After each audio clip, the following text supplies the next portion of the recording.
Okay, so in front of us we have a GTX 1080 Ti. It's an SC SC by EVGA, the SC Black to be particular. So before we plug this card in and we see what's wrong with it, the first thing we want to do, as you can imagine, is to check for shorts. In particular, we want to make sure that 12 volts is not short. 12 volts, if you don't know, is the highest voltage and the highest amperage rail on a graphics card. A short on 12 volts is more likely than anything else to destroy the graphics card and make it unrepairable. So with our multimeter set in beep mode, if you will, so for 1080 Ti, okay, for the PCI Express slots, we want to check the first 3 pins. So if we put our multimeter probe on the first 3 pins, there's no beep, but on ground, it beeps. So we know 12 volts at the PCI Express slot is fine. While we're on the PCI Express slot, we want to check 3.3 volts. So if you don't know, 3.3 volts, the way I do it is I start from the notch and I count to the 4th pin going left. So also the other way to remember is that the 5th pin going left is ground, so we're going to find that 5th pin. Okay, and then we're going to go 1 to the right. Okay, so 3.3 volts is not short either, that's a good sign. Now we want to check the anyways, back to the card. So the way to check for shorts on 12 volts on the external power pins is I use the following rule. It works well enough for me. So, okay, I have my multimeter in beep mode, right? Continuity. So for 6-pin power connector, if it beeps, if you check all the pins and it beeps 4 or more times, you have a short. This is because the 6-pin has 3 12-volt pins, 2 ground pins, and a sense pin. For an 8-pin, the rule is 6 pins or more. So we're gonna check the pins one by one. 1, 2. So our 6-pin is good. It's not short to ground. I mean, 12 volts on that 6-pin is not short. Okay, 1, 2, 3. So, okay, so 3 beeps. So that tells us we're not short on 12 volts. And the card, okay, normally when you have a card, my advice is to take the cooler off and check for short on every rail. Since this is a educational video, well, kind of, I'm gonna go ahead and show you what the card looks like when you try to power it on. So let me just connect all the PCI Express, external power plugs, and we'll see how the card performs and whether the fan spin, how it looks, etc. Okay, so now that everything's connected, let me just turn on my power supply. Let's see what it looks like.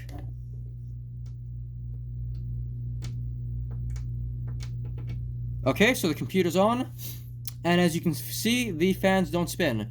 Not only is there, the card's not even detected, I'm guessing, or, actually no, my motherboard's still booting, but the fans, they don't even twitch.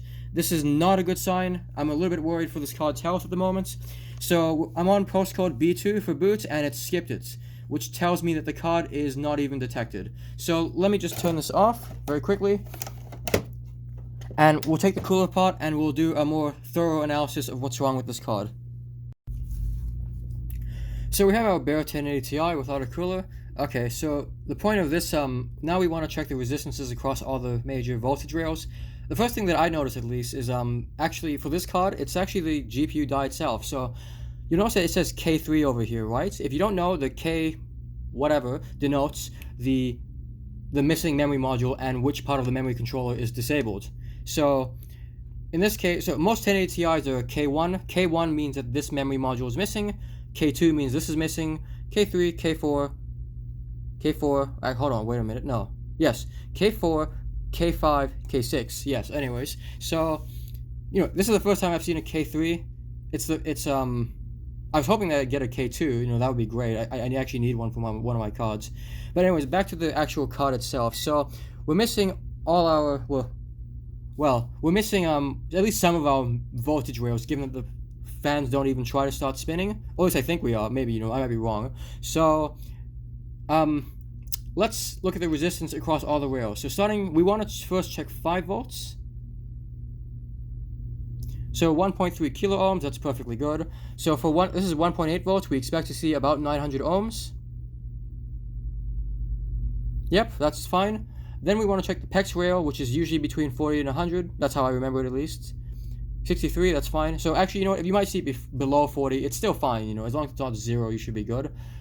Or I should say single digits, you should be good. So then we want to check the memory controller. Again, I still remember it by 40 to 100. So 80 ohms, that's nice, okay. And if you don't know, the GPU VRM, sorry, the GPU that's right, the GPU VRM is almost always 0.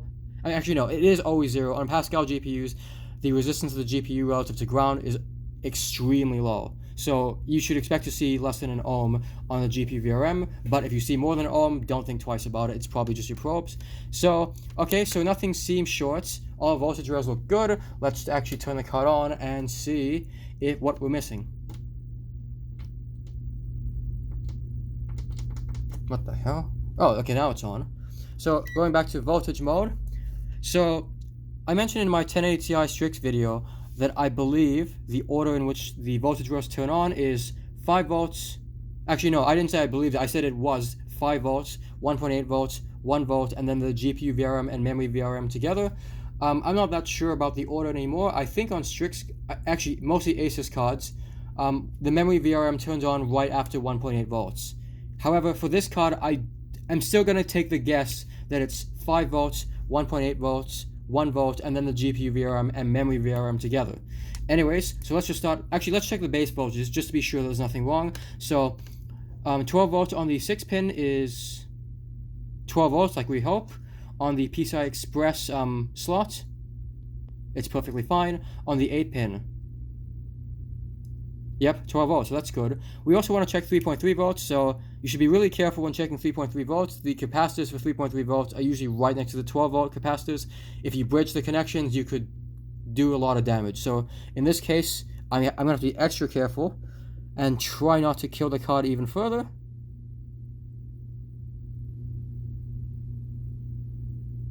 Okay, 3.3, that's good. Okay, so now let's check 5 volts, which we have. Okay, and now 1.8 volts, which we're missing. So we're missing 1.8 volts, and because we're missing 1.8 volts, I expect we'll be missing 1 volt, and because we're missing 1 volt, I expect we're missing the memory VRM, which is 1.35 for GDDR5X, and by extension missing the GPU VRM voltage, which should be in the ballpark of 0.8 for a graphics card on standby. So the first thing we want to check, of course, is the 1.8 volt buck converter. We want to check that it gets voltage in, which I expect is 12 volts or 5 volts. Maybe, I might be wrong. We also want to check enable, which I suspect is 3.3 volts or 5 volts. And then we also want to check the VCC. Okay, so I poked around with the 1080 Ti. So the buck converter, I believe, is an AOZ1267 QI-01. So this is made by Alpha and Omega Semiconductor. The marking is, if I remember right, Z1267 QI1. So that should be enough information for you to get to go find it. And actually, you know what? I'll also have I'll link the supposed datasheet in the description. Anyways, so let me turn the card on. And remember, we have to consider voltage in and enable and VCC. So I haven't checked the VCC, and that's because in this case we don't need to. So voltage in, as it turns out, is actually 12 volts. If we put our multimeter here, probe here I should say, 12 volts, yep. So that tells us we now need to consider the enable pin. Now unfortunately I'll have to measure the back of the board for this, but I can tell you that we're actually missing enable. So let me find the right resistor. Here we go. So my probe is on the resistor. You should see 0 or basically nothing. Anyways, in this case, the probe is supposed to be, no. The enable signal is supposed to be 3.3 volts. So we're missing our 3.3 volt enable signal. Okay, so as you can see, I've been poking around with the card. So I've taken off the buck converter and its inductor, mostly so I can measure the pins a little better. So as you may remember, we have a missing enable pin. This enable pin is about 3.3, 3.4 volts, right? I just want to clarify that this 3.3 volts does not come from the PCI Express slot. Instead, it actually comes from the 5 volt buck converter in the following way. So, firstly, the enable pin for our 1.8 volt buck converter connects directly to the power good pin of our 5 volts buck converter. I believe this is the 4th pin. The buck converter is, I believe, an MP1475. It has the marking ADP, and then in this case G for the year code, I think, or the batch code. Okay. It also, the enable pin also connects to a resistor, a bunch of resistors over here, and in particular it connects to one resistor that is about 60 to 100,000 ohms, and on the other side of the resistor is about 4.9 volts. In fact, I'll just show you. So it'll be about 4.9 volts, and the reason why it's 4.9 volts is it's not because it connects to the directly to the 5 volt voltage rail. It's because it connects to the VCC pin, 7th pin of our buck converter. So let me just measure it very quickly. So on the top of the resistor we have 4.9, but on the bottom, which is our enable signal, we have 0, as we can see. So if we measure the resistance while the card's on of our the bottom of our resistor where our enable would be, we have 112 ohms. So now that's not the part that I think is interesting. Okay, remember before when we measured the voltage, we measured 5 volts, right? Unfortunately, I made or maybe it's bad already. So as you can see, it's just fluctuating, right? 2.7, 2.8. We have a very serious problem. So basically, I read the datasheet for this MP1475, and it states that power good goes high, as in it supplies voltage, if the outputted voltage is 90% higher, at least 90% of our expected voltage. Our expected voltage is, of course, about 5 volts, and 3 volts, 2.8, whatever, is not high enough. So we can guess that it's actually our buck converter, our 5 volt buck converter, that's shorting our enable signal for our 1.8 volt buck converter. So I actually have to look at the card a little more. There's a couple reasons why the voltage won't be high enough.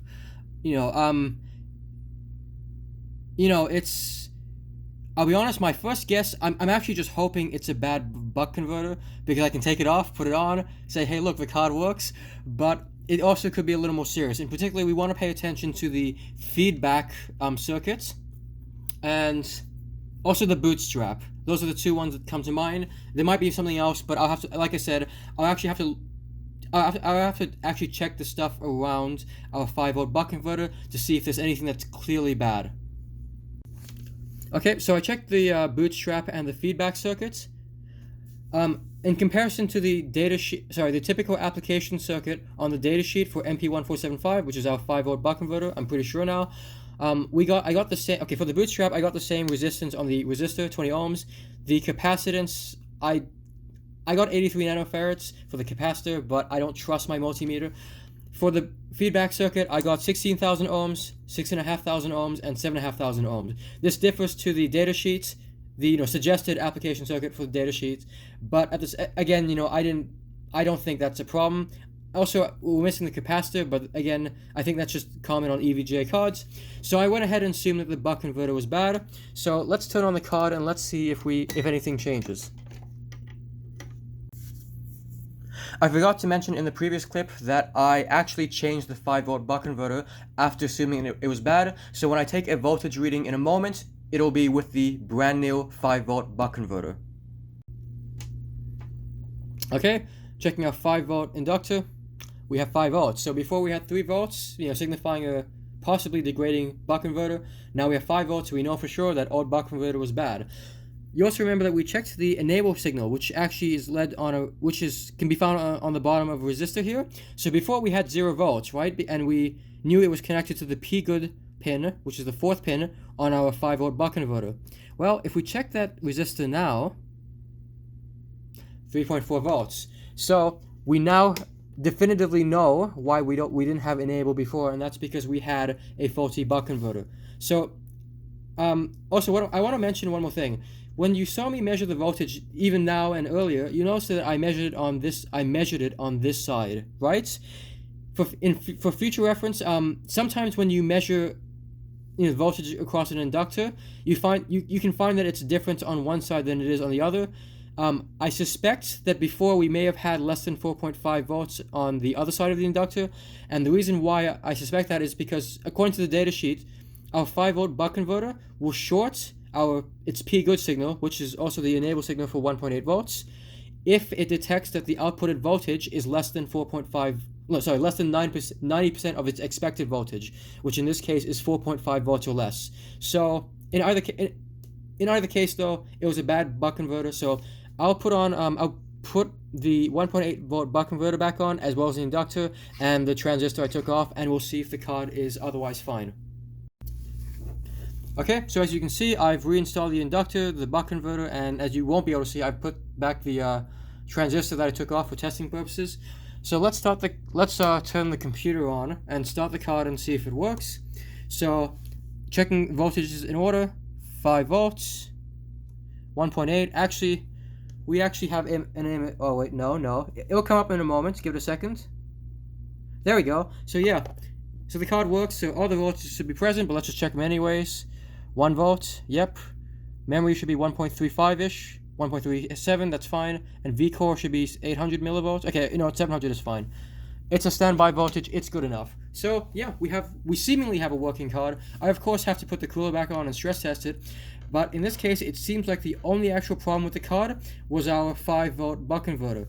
It was a little bit sneaky in that it looked like it was healthy, right? We remember at the beginning we measured 5 volts, and we measured the inductor and it was 5 volts, so we thought it was healthy.